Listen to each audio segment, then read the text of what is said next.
So today we'll be discussing Canada's role in the Zionist project in Palestine, including its support for the ongoing genocide which the Zionist government is attempting to carry out. We will discuss how Canada's rich and powerful are forcing the working people of Canada into wars of aggression, especially in Palestine. We will share instances of war profiteering and blatant support for the colonial project in the region. We will also discuss our political tasks as workers, students, and youth in the Imperial Core, including to expose and weaken Canadian imperialism. Canada's complicity means that we have the ability and the obligation to struggle for decolonization and an end to imperialism from right here in the belly of the beast. As I'm sure folks are aware, we've had to reschedule the event due to pressure from this UOTO administration, which kicked us out of our previous venue. Because of this, we've had to make some adjustments. Some of you may have been to the protests that we had on Friday. Unfortunately, Labour for Palestine will not be able to speak today. And one of our other speakers, Yves Engler, will be arriving at 7 p.m. So we thank you all for coming out today, and we'll begin by calling attention to the fact that we are meeting on unceded Algonquin and Anishinaabe territory. The sovereignty of the Algonquin and Anishinaabe peoples was recognized in the World Proclamation of 1763. Their right to this land was never surrendered, but instead stolen by the colonial capitalist forces. The Canadian bourgeois state, its legislative and judiciary branches and its apparatus, the military, RCMP, police departments, and prison systems. Indigenous land theft continues to this day unchecked and with increasing violence and intensity. We demand the right of the Algonquin and Anishinaabe, as well as all Indigenous peoples in so-called Canada and across the world, to the self-determination of their nations. We demand the right of them to self-determination of their nations and respect for national sovereignty. As anti-imperialists, we must always struggle for the victory of Indigenous rights and self-determination as part of our political project. This event will be moderated by members of INSAF and the Anti-Imperialist Alliance. INSAF is a student-led advocacy club at the University of Ottawa with the objective of combating injustices against Palestinians inflicted by the Israeli occupational apartheid regime. Through education, discussions, and understanding, INSAF aims to advocate for the complete liberation of the homeland Palestine. The Anti-Imperialist Alliance is an Ottawa-based group united around our opposition to exploitation, militarization, and the unequal international system. We are committed to organizing working class people in our community against the ruling class and in solidarity with people's movements across the world. We believe that by building the power of the ordinary working people, we can win a better world.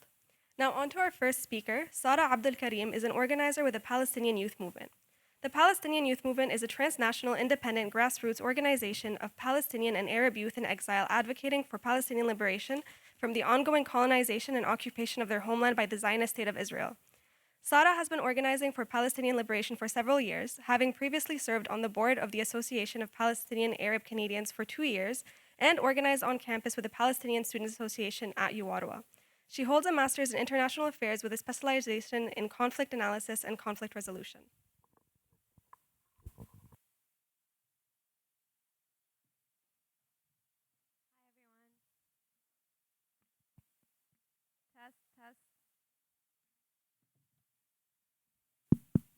Hi, everyone. So as Noor mentioned, my name is Sara, and I'm with the Palestinian Youth Movement. So just a little bit more context about us, the Palestinian Youth Movement. We organize across North America and Europe, and so we bring together Palestinian and Arab youth across different social, political, religious, and cultural backgrounds. And we do this in a collective process in decision-making, assuming responsibility, and taking action for the liberation of our homelands from Zionist colonization. And so our organization focuses particularly on youth, because youth have historically brought about political and social transformation. And this is especially true in the case of the Palestinian struggle. For example, after the Nakba, which was the mass exodus of Palestinians in 1948, or the mass ethnic cleansing of Palestinians in 1948, Palestinian youth activism was the place where Palestinians had been educated and trained to assume responsibility for the implementation of their political, economic, social, civic, and legal rights. Youth mobilization has actually often functioned as the engine of the Palestinian resistance, with many Palestinian revolutionary leaders, including like famous Palestinian revolutionary leaders, having started actually as student organizers on campuses. And these student organizers often provided the political framework and the strategies to carry out the struggle for liberation and for return of the Palestinian people. And so we as the PYM believe that Palestinian youth have a right and also a responsibility, regardless of where they are, to actively participate in working towards the liberation of their land and people. We believe that we and our communities need to work together to enrich and revitalize the role of the youth in this struggle, especially in the development of the political means and strategies needed to achieve total liberation and return. And youth and student organizing are some of the most important avenues to do this, especially and particularly through student organizing, because campuses, as we know, are spaces for education, and this is where critical knowledge needs to be disseminated. That's why we as PYM do whatever it takes to support student organizers as well. So for example, we have our co-organizers in SOFU Ottawa today, who do amazing work on campus to help build the Palestinian liberation movement. So within our work as the PYM, we work with the aim of combating the Zionist narrative and project with an understanding that Zionism at its core is a settler colonial project bred from British colonialism and now fueled by Western imperialism. And so this fueling of Zionism by Western imperialism is particularly evident when we look at the close linkages between Western governments and Israel, and the way that Israel acts as a key partner in maintaining violent imperialism and defending Western interests in the Middle East. And in this moment right now, we're witnessing a sharpening of contradictions, where we're seeing people in the United States, in Canada, they're starting to become more aware of the decisions that their politicians make and realizing that these decisions that politicians, media, CEOs are making are not in the interest of Arabs in the Middle East, they're not in the interest of Muslims, and they're not in the interest of the working class of their own countries either, and are instead in the interest of maintaining Western imperialism for profit and choosing to fund and arm a genocide.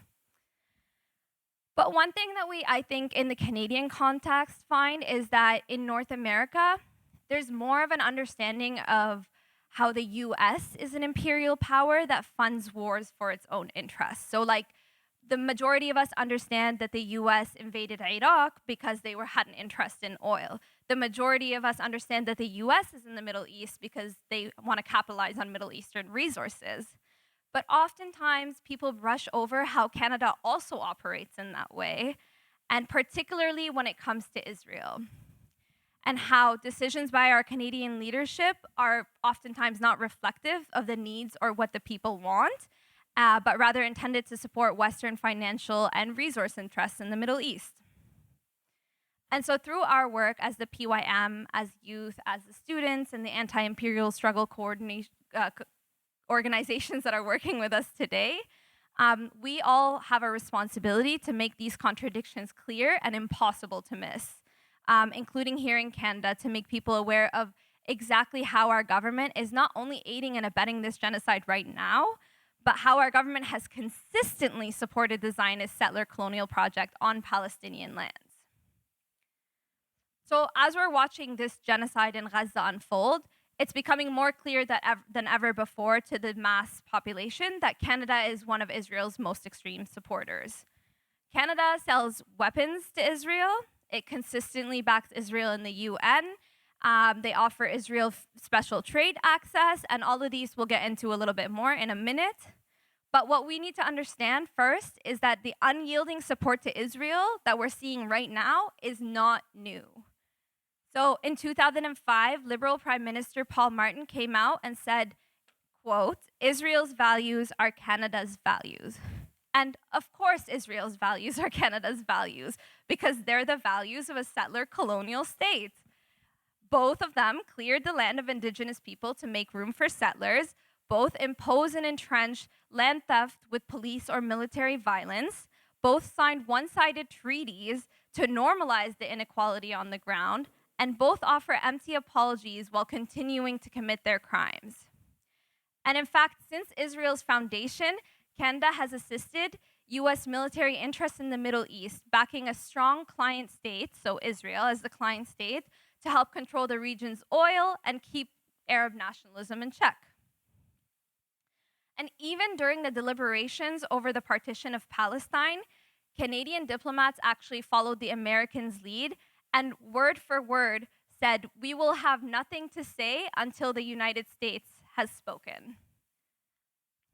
In the 1950s, the US wanted to sell fighter jets to Israel, but were worried about the support being publicly visible, as in their support to Israel being publicly visible.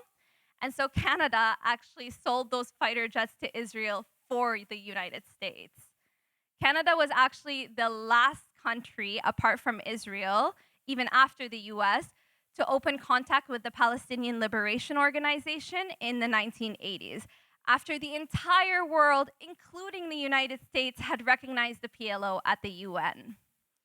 And then in 1993, the US, as we know, with Canada by its side, helped draft the Oslo Peace Accords, posing as quote-unquote peace brokers. But of course, this so-called peace process was never intended to create an independent Palestinian state. It was intended to create, and this is in the words of former Israeli Foreign Minister Shlomo Ben-Ami, it was intended to create a permanent neo-colonialist dependency. The Oslo Accords were established under the guise of a promise for a Palestinian statehood, but in reality, the Oslo Accords established the power of the Palestinian Authority to act as a police force that does the work of the Zionist occupation in the West Bank. That's why immediately after the Oslo Accords, Canada began pouring tens of millions into a corrupt Palestinian Authority, who essentially managed the occupation on Israel's behalf. With Canadian and US backing, the Palestinian Authority was built as a Palestinian security force that's more accountable to Israel than its own people, and that essentially works to crack down on dissent by monitoring and handing over activists. So, for example, like Basil al-Araj, who was handed over to Israel to be murdered, or by murdering Palestinian activists themselves by the PA, like the case of Nizar Banat, who was outspoken about the Zionist occupation and the role that the PA plays in maintaining the occupation. The PA later captured him and murdered him. Today, actually, the RCMP, so the Royal Canadian Mounted Police, has a project called Operation Proteus to help increase security coordination between Israel and the Palestinian authorities. And they actually train the PA security forces to do the dirty work of the Zionist regime.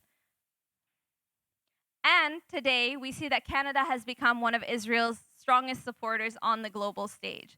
Canada almost consistently votes with Israel and the with Israel and the US at the United Nations, particularly at the United Nations General Assembly, against any motion that supports Palestinian rights, even when it goes against the Canadian government's own stated policy. So, for example, like if you were to go on the Global Affairs website right now, you can look up Canada's stated policy on Israel-Palestine. And just then as an example of one of them, Canada's stated policy on the occupied territories and settlements states that Canada does not recognize Israeli control over territories occupied in 1967, which is already a bad policy to begin with because the 1967 borders are bullshit, but we move.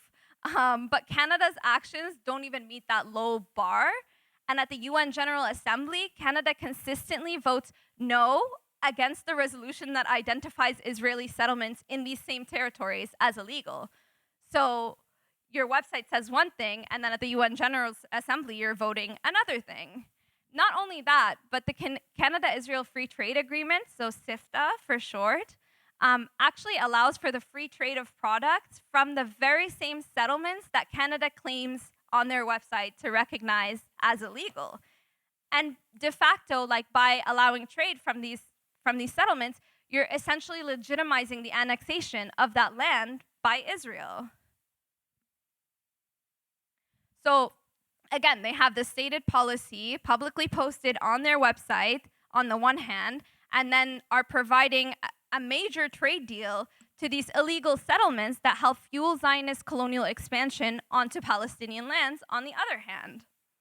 And if you go side by side and check their stated policies online versus their history of voting at the UN General Assembly, you'll actually find a bunch of examples of them doing the exact same thing. Well, they'll have one stated policy with regards to Palestine, and then they'll go into UN General Assembly vote, and they'll vote completely the opposite way against their own public policy.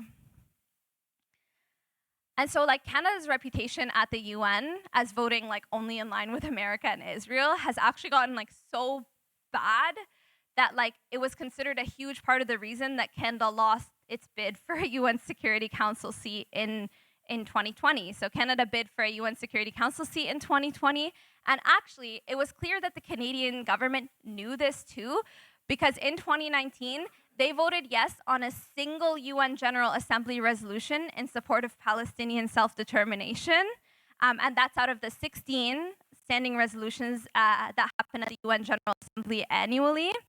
And it was essentially like a half-assed effort to save face to get that Security Council seat. And we still lost that Security Council seat because everybody recognized that, like, for the past 10 years, 20 years, y'all have just been voting with Israel and the United States, and now you're flipping it on one resolution to try to get a seat. Like, it's our like voice on the global scale is almost useless because everyone sees us as voting in line with the United States, particularly on this issue. But obviously, like, this is only how Canada acts at the UN, which we know is a broken system that actually maintains existing imperial power structures.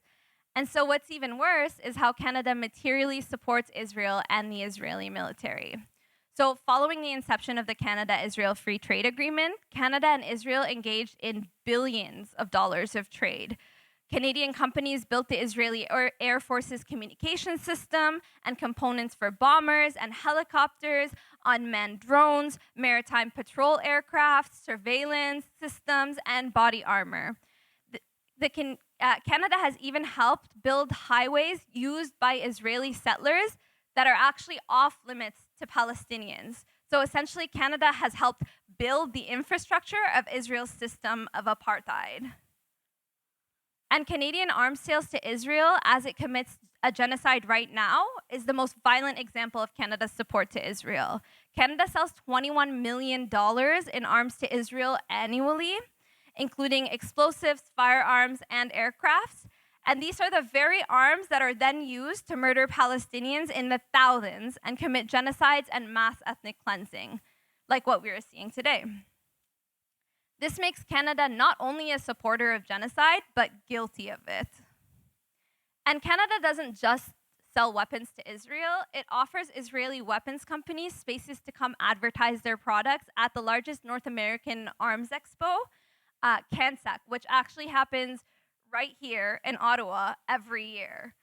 If you didn't know, Israel is one of the biggest weapons and arms producers in the world. Up to 70% of Israel's military production is exported, mainly to the global south, and particularly to authoritarian regimes that commit genocides and grave human rights violations. Private international corporations, as well as governments, including the Canadian government, enable Israel's imperialist agenda and fuel attacks on Palestinians through their support of Israel's military industry and research facilities. So Israel's military actually has this habit of testing their new military technology and equipment on Palestinians regularly. So oftentimes when we see Israel bombing Gaza, they take this as an opportunity to literally advertise their arms. Like, they're literally advertising their weapons on the global scale by murdering our people in Gaza. And the occupation essentially provides them with a captive population, the population of Gaza, that they can consistently test new weaponry on. And time again, we've seen massive uptakes in sales for Israeli military products, either during or immediately following a major attack on Gaza. And so that's when their military products are essentially put on display as some kind of sick advertisement. So this happened with Israeli arms manufacturer ILPS Systems in 2014. After the attack on Gaza, their arms sales went up. This happened with Israel Aerospace Industries in 2021, and then with Elbit again in 2021. And then those very same companies, like Elbit, Israeli Aerospace Industries, and there are several more Israeli companies, they come right here in Ottawa, and market these weapons as field-tested weapons at CANSAC. And so it's to the point where investment funds in Australia and Norway, along with HSBC here in Canada, have actually banned investments in Elbit systems because of its production of cluster munitions and its role in supplying technology for Israel's apartheid wall, which was found illegal by the International Criminal Court. And so, think about that for a second. Do you know how skeezy a corporation has to be for finance bros who work at banks to not want to invest in them? Yet Canada, which is party to the United Nations Convention on Cluster Munitions and party to the Arms Trade Treaty, continues to host these Israeli corporations at CANSAC every single year, and not only host them, but purchase from them too. So, for example, in 2020, Canada issued more arms exports licenses to Israel than any other country aside from the US, and signed a $36 million drone contract deal with Elbit Systems. In December 2021, Canada also awarded an $8.6 million contract to Elbit System for its Torch X battle management technology, which is marketed as field proven, aka it's been used on civilians in Gaza and had been used in Gaza in 2021.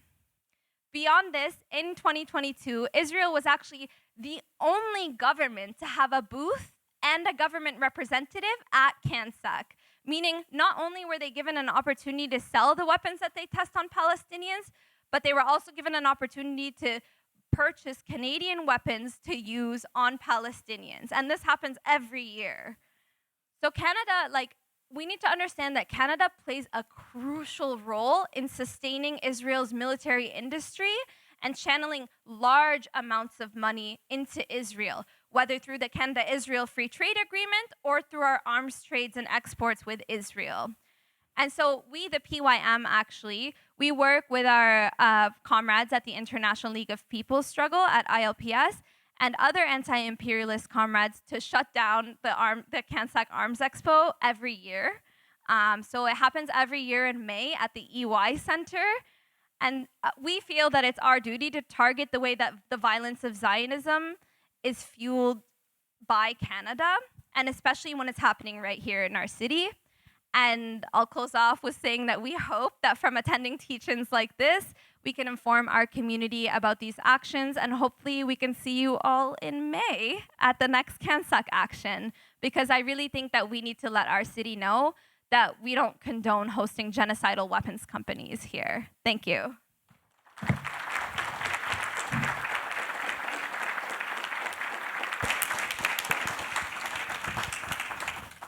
Thank you very much, Sara.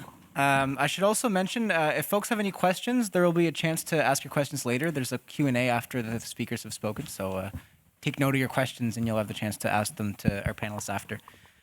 So welcome Yves Engler, our second speaker. He's been dubbed Canada's version of Noam Chomsky by the Georgia Straight, one of the most important voices on the Canadian left by Briarpatch, in the mold of I.F. Stone by the Globe and Mail, part of that rare but growing group of social critics unafraid to confront Canada's self-satisfied myths by Quill and Quire, ever insightful by Rabble, a Chomsky-styled iconoclast by Counterpunch, and a leftist gadfly by the Ottawa Citizen. So Yves Engler has 12 published books. His latest is Stand on Guard for Whom? A People's History of the Canadian Military. So please welcome Yves Engler. Thanks. Thanks, everyone. I just did another talk, so I was going to get my head around things here. Thanks to ILPS for organizing this, everyone for coming out, PYM. And basically what we're seeing is the Canadian government supporting genocide. But we're also seeing the most immense internationalist, anti-war, and of course pro-Palestinian activism that I've seen in my life, at least since 2003. So we are seeing a really impressive response to this. But when I talk about the Canadian government supporting genocide, Obviously, what we've seen, Israeli officials cutting off water, cutting off food, cutting off electricity, talking about human animals, talking about ethnic cleansing. It's clear what's going on, right? It's also should be clear to us that Canada is directly aiding and abetting this process. So Melanie Joly went to Israel to green light. A week into it, while the slaughter was beginning, Melanie Joly went down. We have Bill Blair, defense minister, referring to how we have to eliminate Hamas, which of course means however many tens of thousands more Palestinians are being killed. We have Trudeau talking about Israel's right to defend itself, as if the occupying power has a right to defend itself, and as if this is some sort of defense. We have, rebuffing any business about ceasefire. We have Canada bringing Israeli reservists, at least 30 Israeli reservists, back into the country as part of Canadians were being airlifted out to Athens, and they were bringing Israeli reservists back in the country. We have Canadian Special Forces on the ground. It's not exactly clear what they're doing. We know American Special Forces are there helping the Israelis to a certain extent. So Canada and the Trudeau government has very much been supporting Israel very, very clearly. Now 48 hours ago, 72 hours ago, finally, Justin Trudeau, 40 days into it, said that maybe it's not a good idea to kill Palestinian babies. So that's a step forward, I guess, but that's about where we're at. And that, of course, took incredible amounts of action and resistance to get to that stage. On Friday, there was a notice to seek prosecution delivered to 4 ministers, right? To the Trudeau. I know people here in Ottawa organized a rally in front of the PMO's office. In Toronto, to the Justice Minister. In Sherbrooke, there to Bibeau, the National Revenue Minister. And then in Montreal to Melanie Joly. And so when we talk about this business of prosecuting Trudeau, prosecuting Canadian officials, what are we talking about? What we're talking about, I missed most of the talk, but I heard a bit about the weapons. Canada's arms sales to Israel. Now we have Canada signed the Arms Trade Treaty, which should not allow the delivery of weapons to a human rights violating country like Israel, a genocide perpetrating country like Israel. We have even before the Arms Trade Treaty, even though domestic legislation around arms exports should prohibit those exports. And this is something that NDP has been raising for more than 2 years about ending arms sales. Since activists won that victory at the NDP convention a bit over 2 years ago to end arms sales, Canadian arms sales to Israel. So this is something that's been going on for a while, but they continue the arms sales. But the direct arms sales, about $25 million. I don't know the exact numbers, but more than that would go from components of Canadian weapons into U.S. weapon systems that are then sent to Israel, right, through the defense production sharing arrangement that Canada's had with the U.S. for the last 60 or 70 years.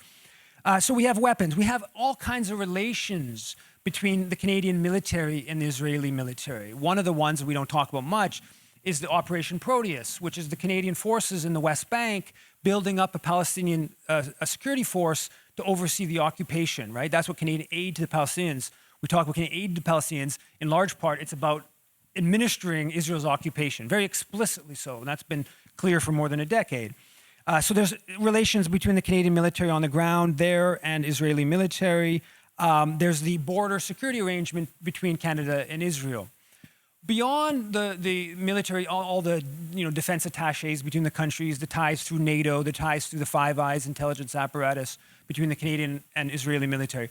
Beyond that, the prosecution, the notice of intent to seek prosecution talks about the question of recruitment and inducement of Canadians to the Israeli military, right? So there's recruitment that goes on in this country for the Israeli military. Now, Canada has a law called the Foreign Enlistment Act that makes that illegal. And that goes back to the Spanish Civil War in the 1930s.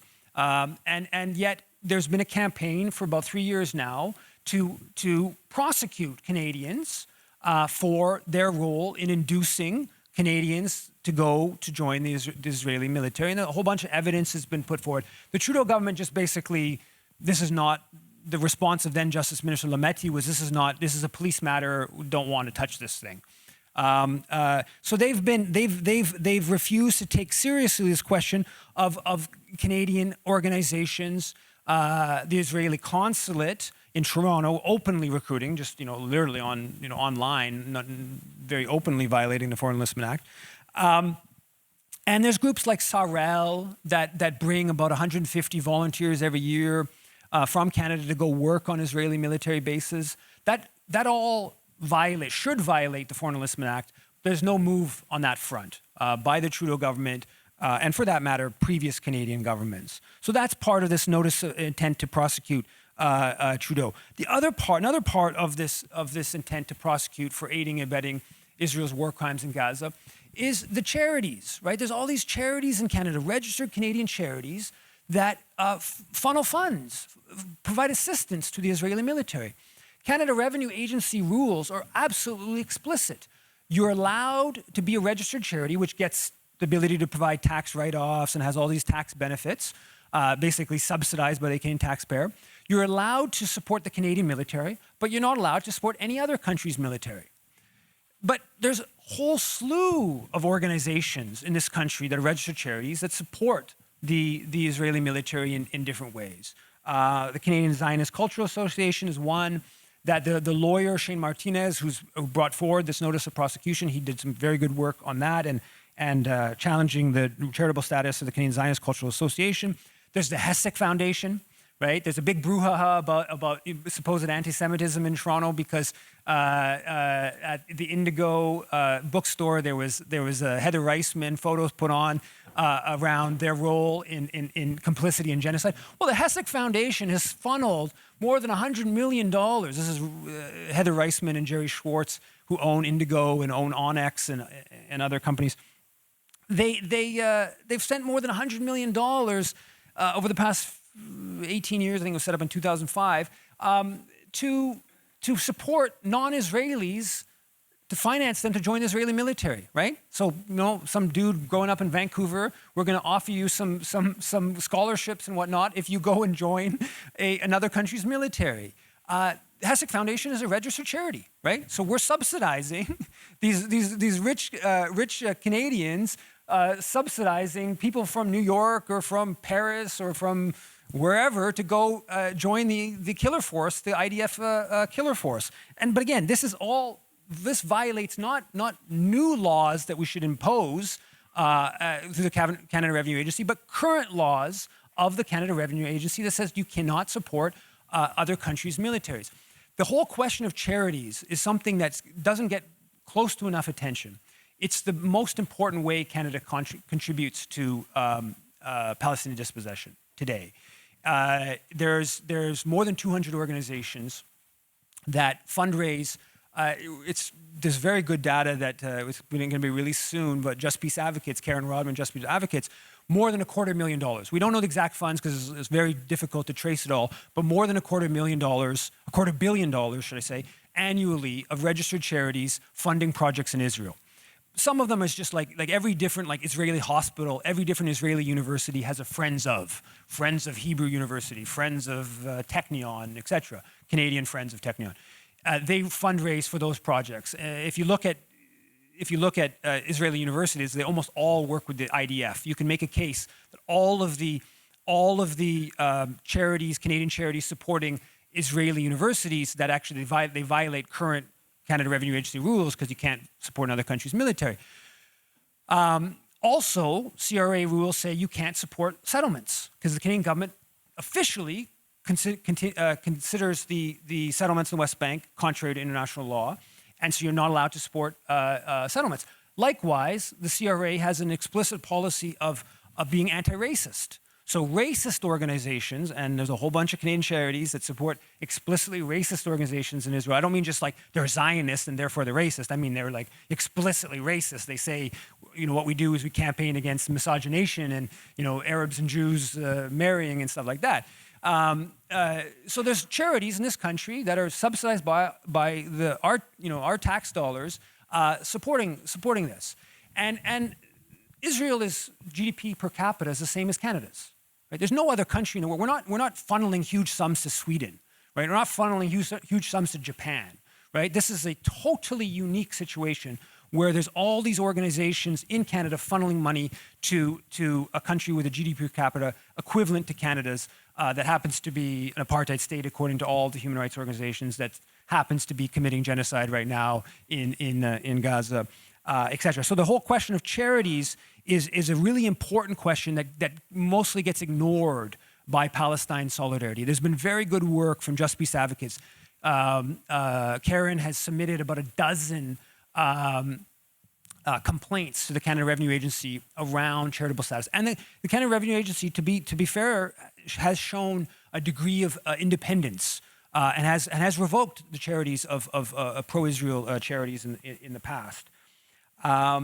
So the charities question is a really important one, but explicitly right now in the context of the prosecution and their role in aiding and abetting Israel's war crimes, the fact that they're supporting, the Trudeau government is not moving against charities supporting the IDF today. Now, I wanted to go a bit broader, right? Like, this is not new, right? I think a lot of people are like, this is just crazy to see. There's 6,000 Palestinian children killed. Why are our politicians supporting this? It just seems so wrong, so obviously wrong, and it is, of course. But there's a context, there's a historical context, and I think there's two different important contexts. One is that Canada has long been a hub of anti-Palestinian political thought, culture, action, etc. Okay, Zionism in Canada does not begin as a Jewish movement; it begins as a Christian movement.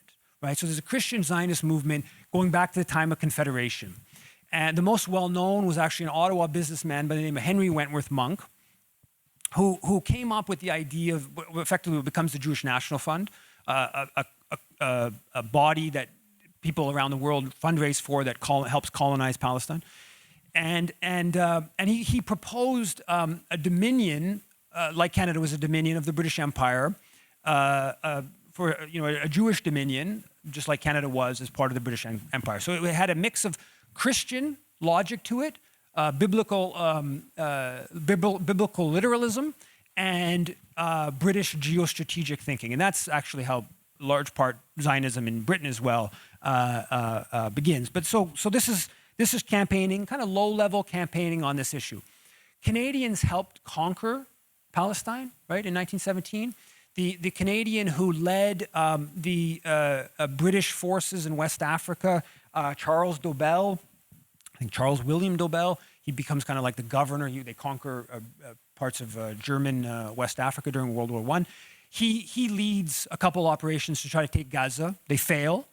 Then about 400 Canadians fight with Allenby's forces in 1917 that conquer Palestine. The Balfour Declaration of 1917, because Canada's foreign policy officially, until 1931, another Balfour Declaration, until 1931, Canada's foreign policy technically was led by London. We adhered to the Balfour Declaration. The Balfour Declaration really spurred Zionism in this country, right? There was a nascent Zionist movement. Obviously, there's a Christian side and a Jewish side to that. It led to significant fundraising for the Zionist enterprise after the Balfour Declaration. So there's significant money raised in Canada to support the colonization during that period, during British rule.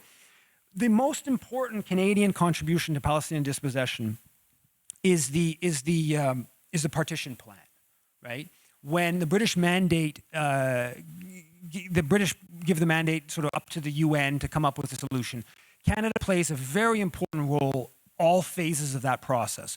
Lester Pearson, the subsequent prime minister, then a top external affairs official, he plays a really important role in two different UN bodies dealing with the question of Palestine that set up the United Nations Special Committee on Palestine. And Pearson tries to always make it really pro-Zionist. Tries to bring in the question of Jewish, post-World War II Jewish refugees. So as if the Palestinians are like responsible for what the Nazis did, and therefore they should, open up their land to the, post-World War II displaced Jews.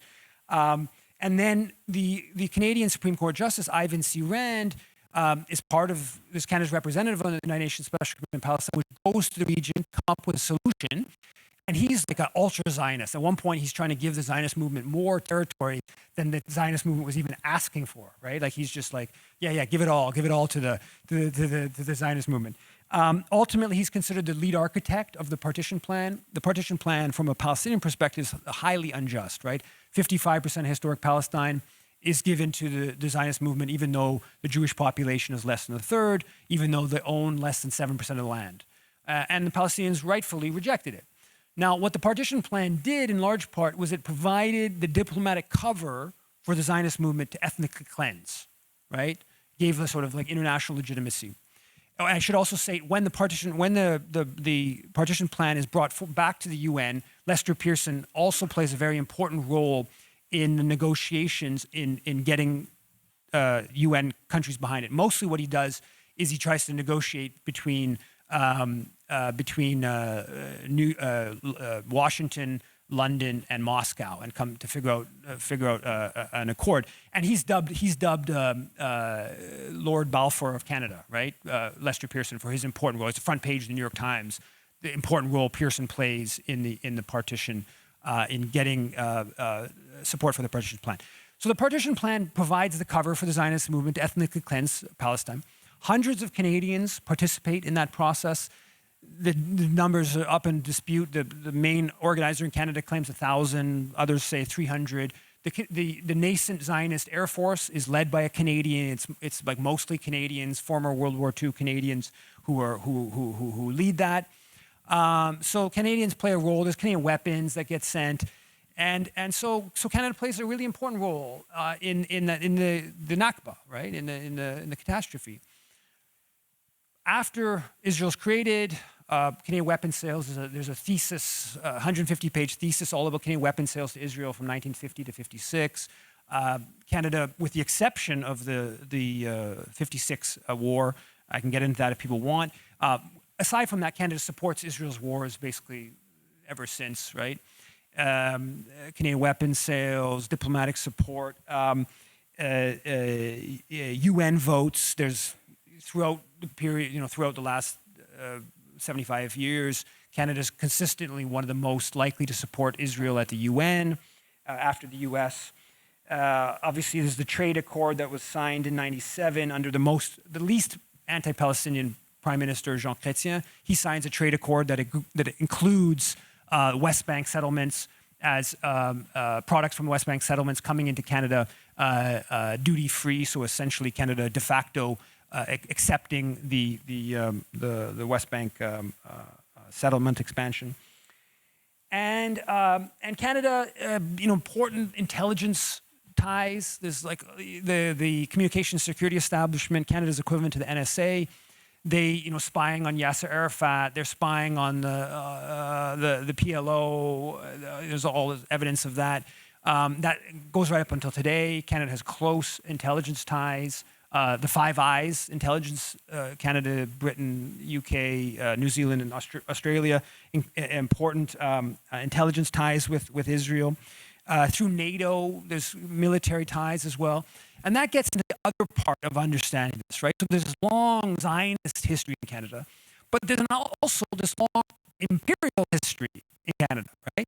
There's some unique elements to the Zionist support, but there's just this fact that Canada has been a major player in the two main empires of the past two centuries, right? The British and American. And there's examples. Obviously, that's not just a talk, but multiple talks that get into all that. But in recent history, we have Canadian leading the NATO destruction of Libya in 2011. Canadian fighter jets, special forces, naval vessels, part of that project. You have Canada's role in Haiti in 2004 with the overthrow of the elected government, killing of thousands of Haitians that opposed the coup. Today, Canada in the core group, right? Basically Haiti is run by this, what they call the core group, which is basically the U.S. and Canada.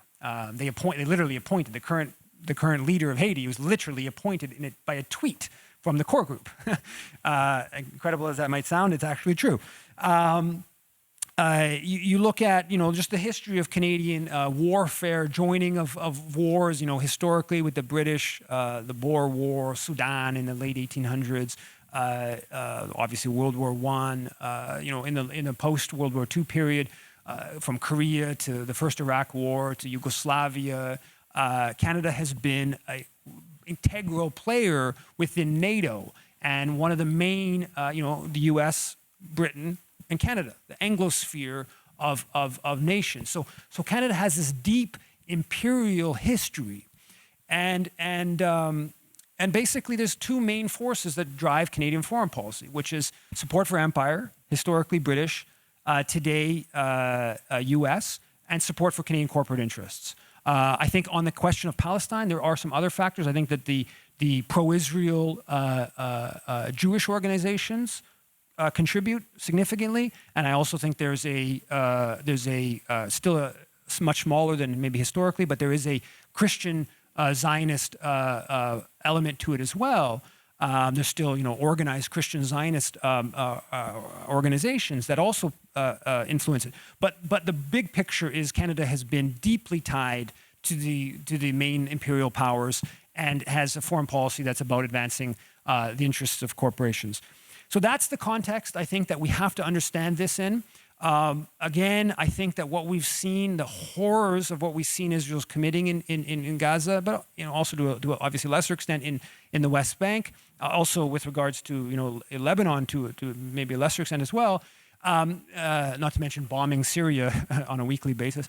The violence that we're seeing, I think that as horrible as it is, we should take.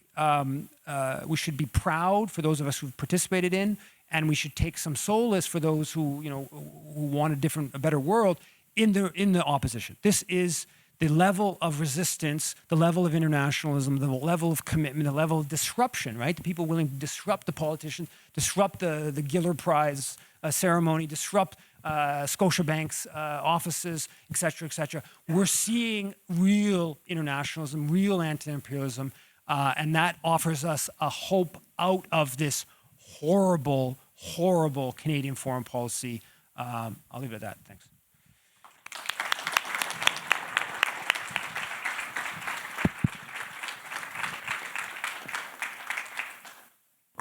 Okay, thank you, Yves. We will now be moving on to our third speaker, Ahana, who is the chair of the International League of People's Struggle in Canada. Ahana is a local organizer and a human rights lawyer with significant experience of organizing in solidarity with people struggling for liberation. The International League of People's Struggle is an anti-imperialist and democratic formation. It now has more than 350 organizations in over 40 countries throughout the world. ILPS in Canada strives to coordinate resistance to Canadian imperialism in the interest of all oppressed and exploited people in Canada and across the world. To this end, they have organized actions, campaigns, conferences, and solidarity building efforts to achieve these goals. So let's please welcome Ahana.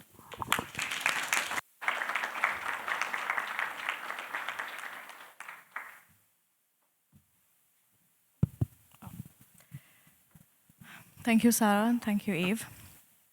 Thank you for that comprehensive analysis and account of Canada's complicity in the ongoing genocide, genocide that they have been escalating, and the crimes that they've been committing for the last more than 70 years. While we recognize that US is the main force of imperialism in the world, Canada is not behind. It is not a junior partner. It is very much, has its own imperialistic nature, and is at the heart of the violent war economy in the world. So there's no doubt that Canada's military and diplomatic actions against Palestine, it is not an exception, but in fact, it is the rule. The entire political, economic system of Canada is built with the support of colonial powers and entities that have historically oppressed the majority of the people's world, majority of the world population, in the service of the very few. So other panelists here have spoken about Canada's role in the complicity, and so I will not repeat those, but I'll try to focus on the anti-imperialist struggle and what we can do about it now that we know and we understand Canada's role in it.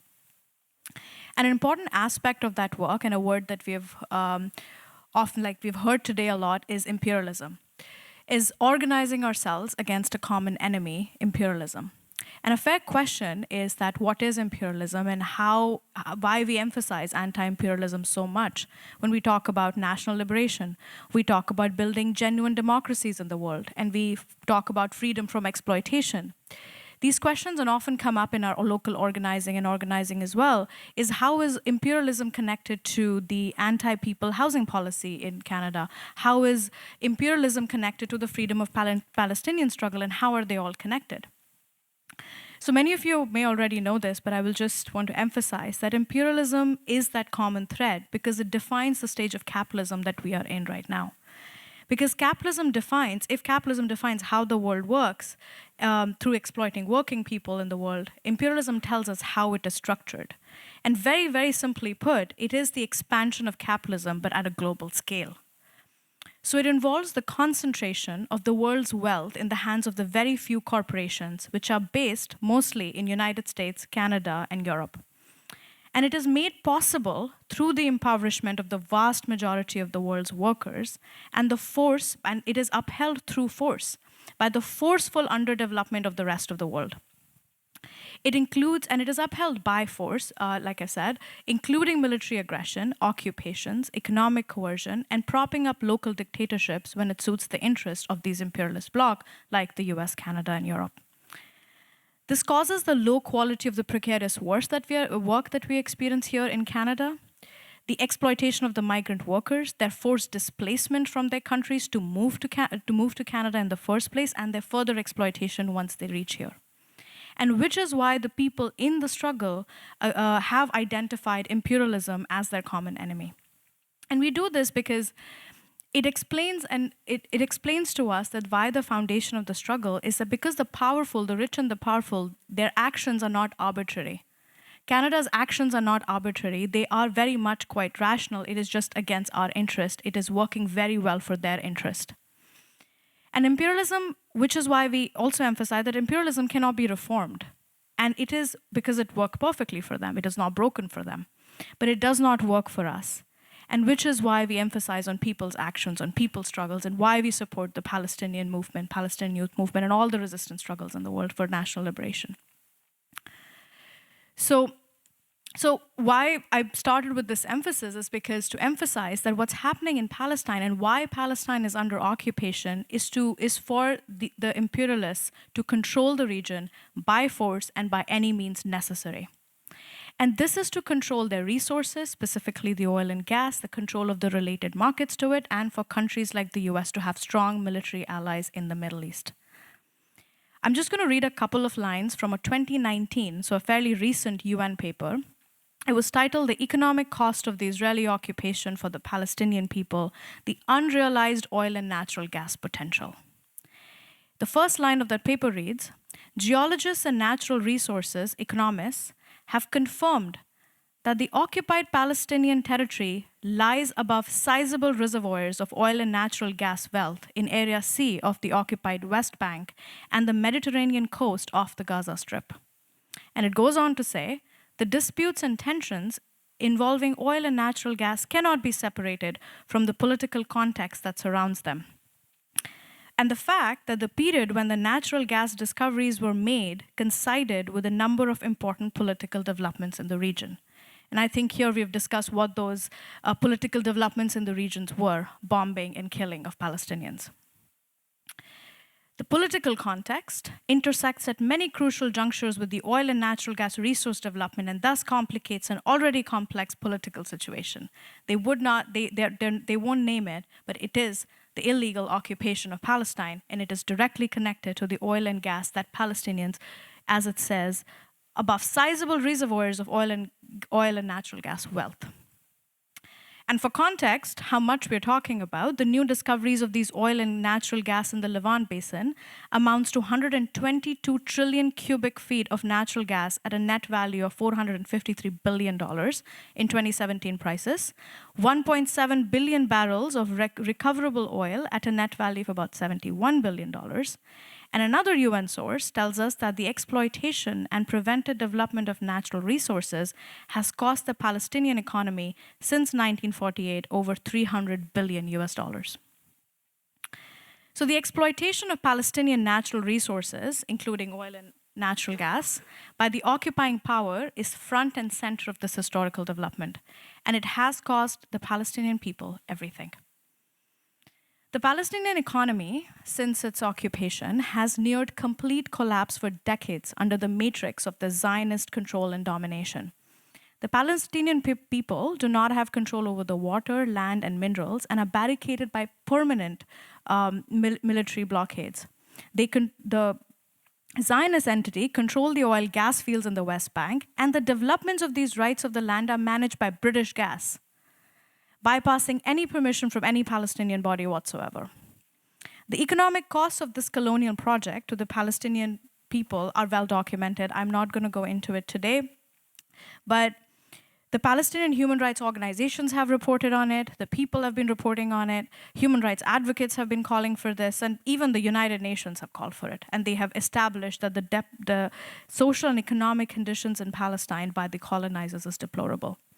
There are tight restrictions in the movement. Any resistance is declared unlawful, suppressed through excessive use of force and killings of hundreds of people.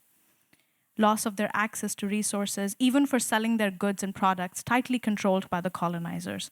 And more than half of the population have been living below poverty line. So the current offensive is a serious escalation for what they actually have been doing for the last 70 years. So my fellow panelists did talk about how is Canada involved, and I'm going to go into another aspect of it because we can keep talking about how deeply Canada is involved in this occupation because it is by design. It is integrated into the very fabric of Canadian political economy. One of the ways that we are all made complicit and forced into these wars of aggression is through the Canada Pension Plan. And the Canada Pension Plan, which is one of the largest pension plans in the world, is governed by the CPP Investment Board, which is a publicly owned crowd corporation. Their board members are appointed by the federal government. But in practice, however, it acts as a private equity firm that generates massive amounts of profit through investing in these multinational corporations that we were talking about, including some of the most notorious arm manufacturers that Sarah actually went through the list that they come to Ottawa every year. This pension fund, it manages over $500 billion of millions of Canadians, working and retired people living in Canada. And this pension plan currently invests in 9 of the world's top 25 arms companies, in which at least 2 of these companies are right now are manufacturing nuclear weapons. So these are the retirement savings of people living in Canada that are used to buy the shares of these top weapons manufacturers. In 2017, 33 million in BAE System, 57 million in Lockheed Martin, 36 million in Raytheon, 29 million in L3 Tech, and $118 million in Boeing. All of them used through cluster ammunitions, a lot of them illegal ammunitions, in fighter jets, in drones. ILPS Systems, notoriously famous for the contract with the Zionist entity. All of their stocks increase in price when global conflict heightens. So basically, Canada Pension Plan is one of the world's largest war profiteers and is providing core financing to the occupation and to the Zionist entities. The Quebec Pension Fund, not far behind, used to be larger than CPP, but is not anymore, is equally invested, heavily invested, not equally, in war technology. In 2011, it owned shares worth $583 million in 23 companies of the top 100 list of war industries. Out of that, $428 million, which is 73% of that amount, was invested in the list of the top 20 arm manufacturers in the world. So our pension plans continues to be invested in these companies. In these companies, it's not that we have identified it, also even the United Nations database identifies these companies as complicit with breaking international law, and an additional at least 44 other companies that have been verified as complicit with illegal Israeli occupation. And in total, this amount is about $10 billion invested, a public pension fund in Israeli war crimes, according to the UN. And our funds are not only invested in the war economy. In 2022, the CPP investments in companies that are listed by the UN as complicit in international war crimes includes Airbnb, which has over 200 properties running, making profit out of this, out of occupied Palestine. Israel Discount Solution, Mizrahi Bank, Bezek, Israel Telecommunication Corp. This list goes on. And this is all publicly available. The CPP continues to be invested in WSP Global. It is a Canadian company headquartered in Montreal. It's a consulting firm that specializes in engineering projects. And this company is involved in the planning of the Israel railway system that crosses into the occupied West Bank, constitutes settlement infrastructure, actually helping them occupy and making sure that the lights are on. In 2022, more than 100 organizations and many individuals joined to make a submission to the UN to add WSP to its database of corporations directly complicit in Israeli violations of international law for its role in planning the Jerusalem light rail. In 2021, WSP made up more than half of the Canada Pension Plan's Canadian portfolio. And since then, the Canada Pension Plan's fair market value investment in WSP has only increased. It doesn't just end in their investments. Why are they making these investments? As we talked about, it is by design. The board members of these pension funds are also the board members of oil and gas companies. The chairperson of the CPP is Heather Munro Bloom, who joined the CPP board in 2010. During her tenure there, she has also sat on the board of RBC, which is the #1 lender and the #2 investor in Canada's fossil fuel sector as well. And the board of CPP has been approached over time by organizers, by activists, to divest. And they have repeatedly basically mentioned that their objective, and I'm quoting here, is the board spokesperson said that their objective is to seek a maximum rate of return without undue risk of loss. And this singular goal means that CPP does not screen out individual investment based on social, religious, economic, or political criteria. Which is not actually true and inconsistent, because in 2019, they did divest from their holdings in private prison companies, Geo Group and Core Civic. They were key contractors managing immigrations and customs enforcement detention facilities in the US. So public pressure does work. I could go on about the banks. I think we have, I don't know if we mentioned it before, but Scotiabank, all of the top Canadian banks have directly financed arms manufacturing companies and weapons manufacturers in millions and millions of dollars. In fact, Lockheed Martin, the Scotiabank has the largest foreign investment in in ILPS systems that openly advertises, as we've discussed before, its weapons as battle-tested on Palestinians. And its two domestic competitors, TD Bank and RBC, they have invested about $3 million in shares combined in the company in ILPS systems. BMO subsidiary loaned an estimated $90 million in 2021 to a defense tech company that makes weapons and surveillance equipment used by the Zionist military. And Canada's military budget keeps increasing every year. But all of this, and the list goes on, the good thing is that we are gathered here today to talk about anti-imperialist struggles, that these entities and these forces are not invincible. And people across the world, and I think Eve mentioned it, that how the resistance is growing and how the popular support for the resistance is increasing, and people are organizing themselves, and there's mass support for Palestine. And the war profiteers have tried to suppress us at different scales and different levels. It can start at the petty tyrants of the Ottawa higher-ups, and it can go on and on. People are getting fired for their jobs, but people are still rising up. And the key thing for us, I think the political task ahead of us, is to make sure that these war profiteers that we have just mentioned are not allowed to be complacent, that they are unwelcome, that everywhere, it's difficult for them to be comfortable, everywhere, here and everywhere else, not just in Ottawa, not just in Canada.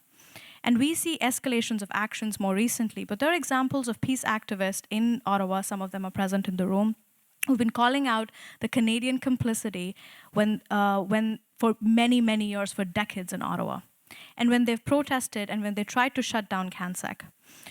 Every year since 1998, hundreds of arms dealers, as we mentioned before, they come to Canada. This year, they're going to come on May 29th and 30th at the E&Y Center. And I hope to see all of you there. For the last couple of years, we have organized and with other peace activists in Ottawa, and we are met with hundreds and hundreds of police officers defending private property. They are arresting people, they are pushing us around, we have been shoved around, police violence, police surveillance, threats, police threats. A lot of our members and organizers are pushed around. They are defending Elbit Systems, Lockheed Martin, Boeing, whining and dining inside, while we are outside telling them that they have blood on their hands. And it's not, it used to actually, before CanSec, there was another arms dealers convention that used to happen in Ottawa called ArmX, which was actually chased out of the city property by a 1980 city council motion citing human rights violation. And if we can chase them out of Ottawa, we can also chase them completely out of our cities. So we have examples from other parts of the world as well. For example, the Defiance campaigns in South Africa against the apartheid. In 1970s and 80s, thousands of Canadian trade unionists took part in anti-apartheid actions in their workplaces and in their communities to pressure the Canadian government to take action against the apartheid. And international solidarity campaigns have emerged from the labor movement before, and they often are from the rank and file members and local union membership.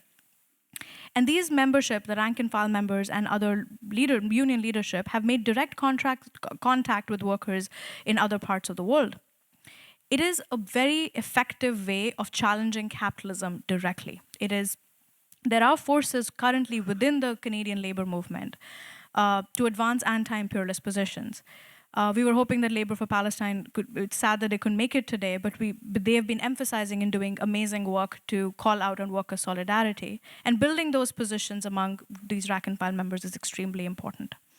So we have to use our positions in society, wherever we are in, to organize and mobilize. If we are within unions, and we have to use those spaces as our site of struggle. The housing condition in Canada can be a site of struggle. Pushing your co-workers toward better positions, better politics within our organizing is important. Concrete international solidarity for the liberation of people in other countries and support for their movements. And we have to do that. We can address the worsening conditions in Canada through the anti-imperialist approach. It is all connected. These are not isolated issues of oppression. And I would just like to also emphasize here that while we are doing this, the work, that the political task ahead of us is also to make sure that we are building people power, that we are coming out for protests, we're supporting movements like the Palestinian Youth Movement to support their resistance. And not to put all the hope, our energy and hard work. A lot of times we are putting our energy and our effort into politicians. We are risking our lives, we are risking our jobs, our livelihood, and not our lives, but where we risk our jobs and livelihood by showing up and speaking truth to power, and there is active suppression in countries like Canada. And there are two, so people have to, it is important where we put our limited time, and it should be ourselves and not in the service of people's careers. We have to do this we have to build people power. And as anti-imperialist in Canada, joining and connecting our anti-imperialist struggles is also extremely important. And it is our job to join the exploited people of the world and take a stand against our own ruling class that is perpetuating it. Thank you.